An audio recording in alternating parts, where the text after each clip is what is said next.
5 steps to success. First step to success is planning for your future. How do you plan for your future? Start by making short-term goals. When you meet them, make your goals more Don't challenging. make your goals too easy to achieve because you won't be motivated enough to keep trying. Don't ever doubt yourself. Don't have to be related to school. That can be anything you want to achieve. Some examples of short and long-term goals are: One example is getting good grades. Another example is keeping your room clean for 1 week. A long-term goal is to finish college. And another long-term goal is not drinking soda for your Achieving is believing.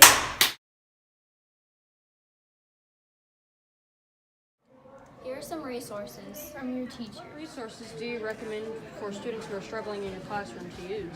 Well, right now we use MobyMax in the classroom, and then I always recommend just Googling the question a lot, because I put up videos on my Google Classroom that pertain to the lesson each day. So you can go to my Google Classroom, or if you just Google the concept that you're learning, you can usually find a quick video that maybe you like better.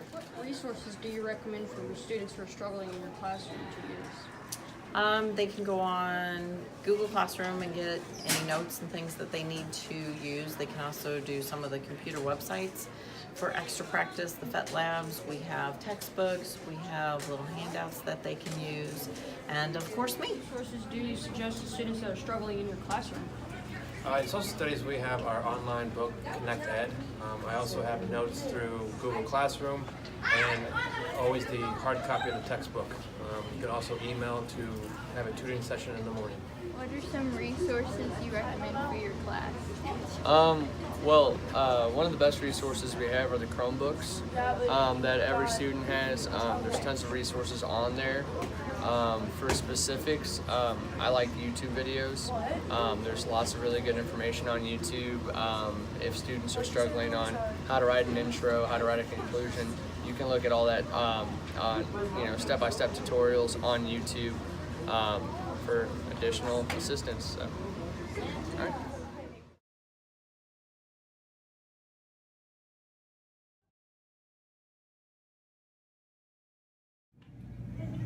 Hey, you guys don't need to be on your phones. Get to class.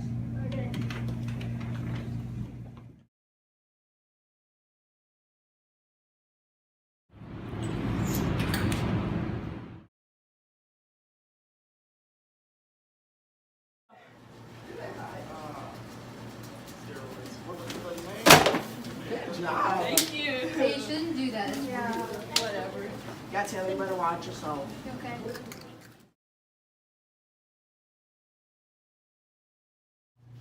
Oh, I've all the way back there. Yeah.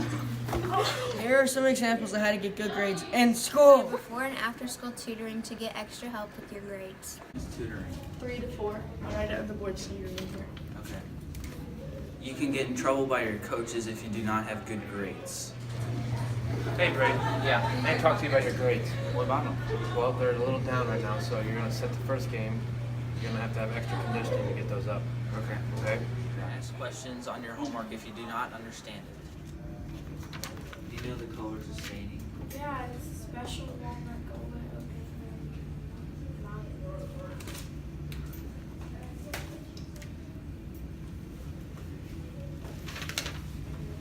Yes. I'm confused how you do this. Okay, so make sure you ask permission first. Turn in your notebooks.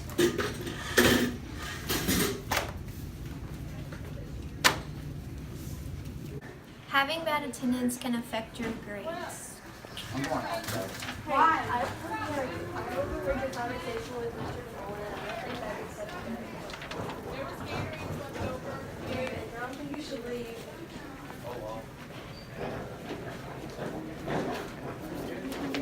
That are some examples of how to get good grades. Why is it important to communicate effectively with coaches?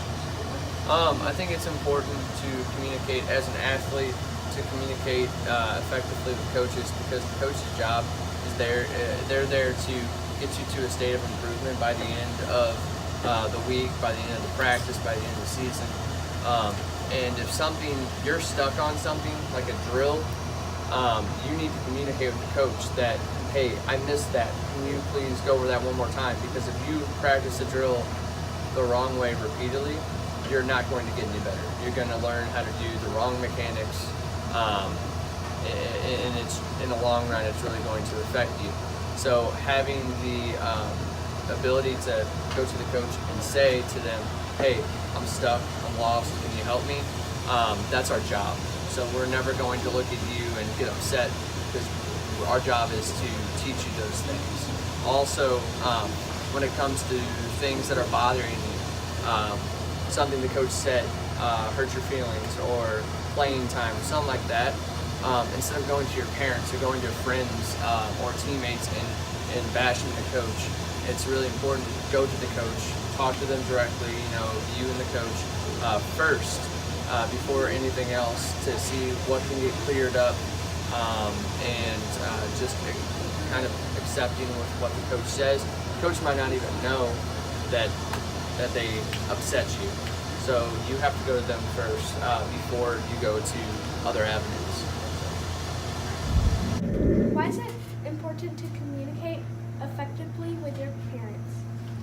Well, it's really important to communicate with your parents because if we're here at school, they may not know about an event happening or what you are required to do or what you need to do in order to be there, or whether you're even required to be.